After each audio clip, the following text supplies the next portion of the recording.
जब हौसले बुलंद हो और कुछ कर गुजरने की चाह हो तो कोई भी रास्ता बहुत आसान हो जाता है।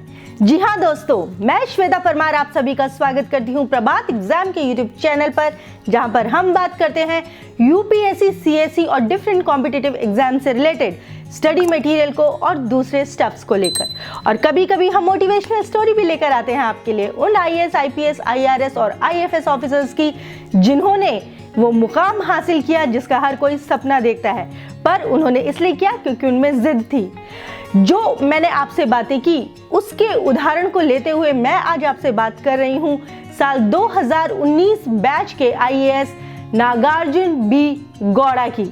जी हाँ दोस्तों, उनके पास हमेशा पैसे और बाकी संसाधनों की कमी रही, मगर फिर भी उन्होंने कभी भी इन चीजों को अपनी सफलता के आड़े नहीं आने दिया।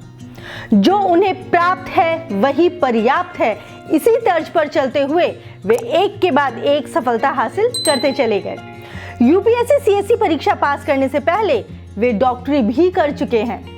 नागार्जुन कर्नाटक के एक छोटे से गांव के हैं और उनके परिवार में हमेशा से पैसों की किल्लत रही है। गांव में खास सुविधाएं भी नहीं थी, लेकिन नागार्जुन इन्हीं के बीच सफलता दर सफलता हासिल करते गए। उन्होंने स्कूल खत्म करने के बाद मेडिकल एंट्रेंस दिया और चयनित होकर एमबीबीएस की डिग्री भी ली। एक हॉस्पिटल में रेजिडेंट के पद पर काम करने के दौरान उन्होंने यूपीएससी का मन बनाया और उसके लिए उन्होंने तैयारी शुरू कर दी। लेकिन क्योंकि उन्हें पैसों की समस्या थी, इसलिए नागार्जुन कभी भी नौकरी छोड़कर काम नहीं कर सकते थे और उन्हें अपने डॉक्टरी के पेशे के साथ तालमेल बैठाकर ही परीक्षा की तैयारी करनी थी। नागार्जुन ने कभी नौकरी या संसाधनों की कमी को आड़े नहीं आने दिया दोस्तों, और जैसे जैसे समय निकालकर किसी भी तरीके से उन्होंने परीक्षा की तैयारी की। वे बताते हैं कि कम से कम 6 से 8 घंटे का समय आपको तैयारी के लिए देना ही चाहिए। आप काम पर जाने के लिए कितना पढ़ते हैं और उससे पहले कितना पढ़ते हैं और कितना आने के बाद पढ़ते हैं, ये सब आप पर निर्भर है, लेकिन आपको पढ़ाई का शेड्यूल बनाकर चलना चाहिए। वे तो पूरे साल का शेड्यूल बनाने में विश्वास रखते हैं। वे कहते हैं कि कब और क्या पढ़ना है, कौन सी किताब का रिवीजन कितनी बार आपको करना है या किस विषय पर कितना ज्यादा समय खर्च करना है, ये सब आपको तय करना है। उनका मानना है कि इससे आप समय से अपने टारगेट पूरे कर पाएंगे और एक प्रोफेशनल के लिए ये बहुत ही जरूरी है।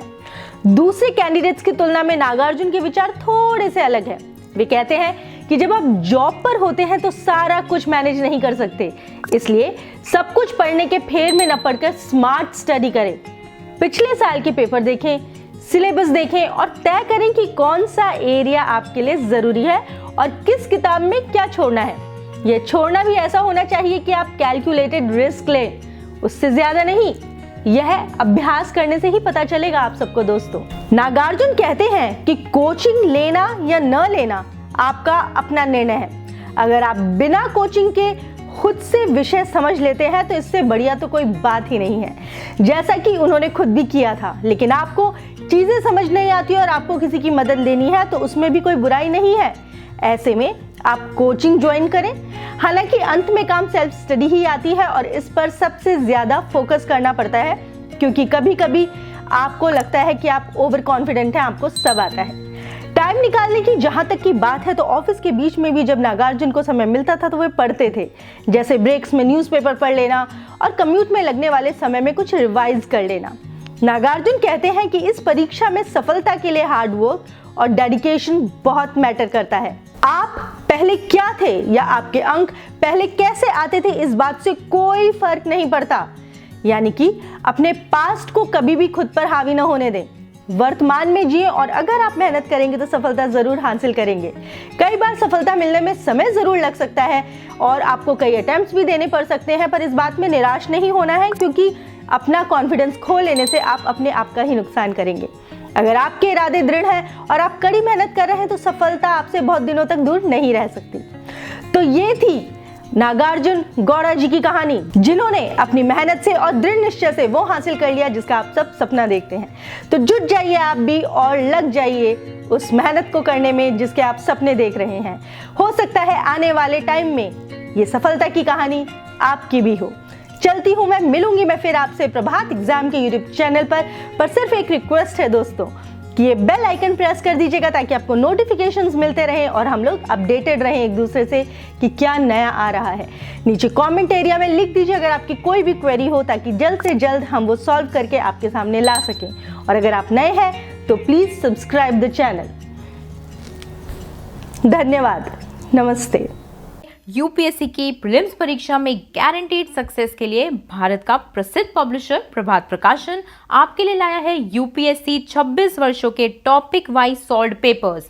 आईएएस डॉक्टर मनीष रंजन की इस बुक में है एक्सप्लेन्ड आंसर्स और ट्रेंड एनालिसिस। इसके साथ ही जरूर पढ़ें यूपीएससी सीसैट, जिसमें है पेपर 2 के 2011 से 2020 के सॉल्व्ड पेपर्स। ये दोनों बुक्स इंग्लिश में भी अवेलेबल हैं। आज ही ऑर्डर करें ऑनलाइन अमेजॉन या फ्लिपकार्ट से और क्रैक करें यूपीएससी एग्जाम।